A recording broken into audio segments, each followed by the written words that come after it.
Hello students, welcome back to my channel mathematics study channel. तो आज हम करेंगे क्लास 9th का 6th चैप्टर का मैथ्स का ये क्वेश्चन जो सबको डिफिकल्ट लगता है बट ये बहुत इजी है। तो जो क्वेश्चन है वो कुछ इस तरह से है, आप उसको अपनी स्क्रीन पे देख सकते हो। इस क्वेश्चन की डायग्राम भी आपको गिवन है बट मैंने ये वो यहाँ पे नहीं ड्रॉ की बिकॉज मैं आपको बताना चाहती हूँ कि आप डायग्राम भी कैसे खुद से ड्रॉ कर सकते हो। हर बार डायग्राम पेपर में नहीं आएगी।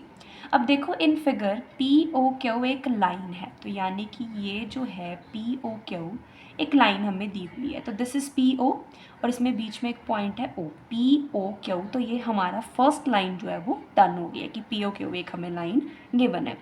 अब आगे क्वेश्चन कह रहा है कि एक रे है विच इज़ ओ आर जो कि परपेंडिकुलर है टू लाइन पी क्यू। तो पी क्यू लाइन पे एक रे है जो है ओ आर जो परपेंडिकुलर है। हमें पता है परपेंडिकुलर का साइन ये होता है। तो एक रे जो लाइन होती है उसके ऊपर सीधी लाइन जो होती है उसको उसका परपेंडिकुलर कहते हैं। तो ये ओ था, यहाँ पे हम लिख लेते हैं आर। तो ओ आर मेरा क्या हो गया, परपेंडिकुलर हो गया किसके ऊपर, पी क्यू के ऊपर। अब हमें पता है कि जो परपेंडिकुलर होता है वो लाइन का दो इक्वल पार्ट में डिवाइड करता है और दो यहाँ पे 90 का एंगल बनाता है इस लाइन के साथ। फर्दर लिखा है कि O S is another ray lying between rays O P and O R. अब मेरे पास एक ओ एस की एक और मेरे पास रे है। अब हमें वो देखना है कि वो कहाँ पर है। तो वो उसने कहा है कि जो ओ एस रे है वो ओ पी और ओ आर के बीच में। तो अब हम ढूंढते हैं ओ पी और ओ आर। तो इन दोनों के एग्जैक्ट बीच में हमारे पास रे है ओ एस। तो ये हमें दी हुई है इसकी डायग्राम। ये चीज़ हमने खुद इवेल्युएट की है क्योंकि दिस इज़ 90, ये हमारे पास परपेंडिकुलर है तो ये दोनों एंगल 90 के होंगे। ठीक है, तो अब हम स्टार्ट करते हैं इसका सॉल्यूशन।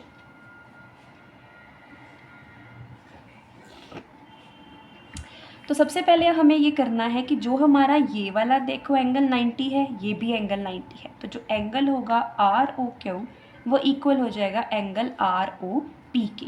ठीक है, आर ओ पी और आर ओ क्यू ये दोनों क्या हो जाएंगे हमारे पास इक्वल। ठीक है, क्योंकि बोथ क्या है हमारे पास 90 डिग्री। वैसे ये लिखना नहीं है, मैंने आपको पता चलता है आपको बताने के लिए मैंने इसको यहाँ पे लिख दिया। ठीक है, सबसे स्टेप नंबर 1 जो आपने इस क्वेश्चन के अंदर करना है वो है आपका कि आपको जैसे ये पता है कि angle R O Q equals to angle R O P. तो R O Q angle R O Q को हम एज इट इज़ लिख देंगे। ठीक है, हमारे पास जो गिवन है। और आर ओ पी को मैं क्या लिख सकती हूँ, angle R O S plus angle P O S. ठीक है, इसको हमने लिख दिया। और इस एंगल को जो है हमारा आर ओ क्यू इसको मैं लिख सकती हूँ Q O S, Q O S ये पूरा angle minus R O S.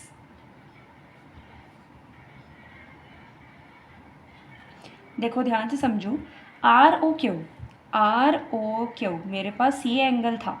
ठीक है, ये एंगल दो तरीके से आ सकता है, या तो हम ये एंगल को लिख दें, है ना, कि ये जो पूरी चीज़ है इसका हाफ होता तो इन दोनों को प्लस करके एंगल आ जाता। यहाँ पे ऐसा कुछ नहीं था। तो सेकंड वे क्या है कि हमें पता है कि हमें ये चीज़ प्रूव करनी है।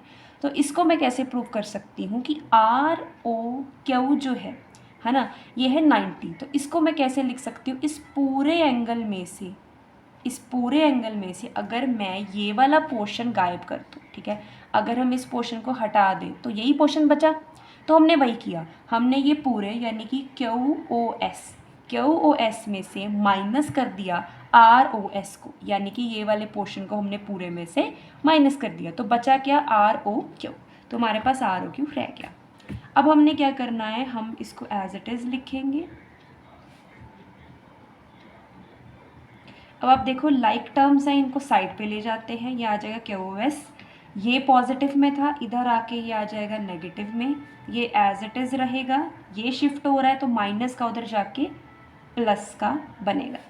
तो Q O S minus P O S equals to R O S एक दो, तो ये दो आर ओ एस हो जाएंगे। तो ये चीज़ एज इट इज़ रहेगी और यहाँ पे आर ओ एस आएगा। दिस इज़ 2, तो ये 2 इधर जाके क्या हो जाएगा, हाफ। तो ये चीज़ हमने प्रूव करनी थी कि आर ओ एस जो है वो half of Q O S minus P O S के इक्वल है। तो हम लिख देंगे हेंस। तो ये क्वेश्चन बहुत ही इजी था, सिर्फ आपने कुछ खास नहीं करना, सिर्फ एक चीज़ पे ध्यान देना है कि this is 90 so this is 90, तो बोथ आर इक्वल। अब ये जो चीज़ है हमारे पास, इसको मैं दिस प्लस दिस लिख सकती हूँ, ये दोनों का सम लिख सकती हूँ। फिर जो मेन पॉइंट है आपका, वो स्टेप आता है आपका जो 2 था यहाँ पर, कि आप आर ओ क्यू को कैसे लिखोगे। तो इसको हम लिखेंगे Q O S minus R O S. बस ये चीज़ अगर आपको पता चल जाए, आप याद रखो इसको, तो आप क्वेश्चन को ईजिली सॉल्व कर सकते हो। इसको लिख के बस उसको इधर उधर शिफ्ट करो, शिफ्ट करने के बाद हमारा आंसर आ जाएगा। आई होप आपको ये वीडियो से इस क्वेश्चन की अंडरस्टैंडिंग होगी। और अगर आपको कोई डाउट है, आप कोई और मेथड्स पूछना चाहते हो या किसी और क्वेश्चन के रिगार्डिंग, तो आप मुझे कमेंट सेक्शन में कमेंट कर सकते हो। तब तक के लिए सब्सक्राइब करो और मेरा चैनल जो है उसको लाइक करो और जितना हो सके उसको शेयर करो। Thank you so much.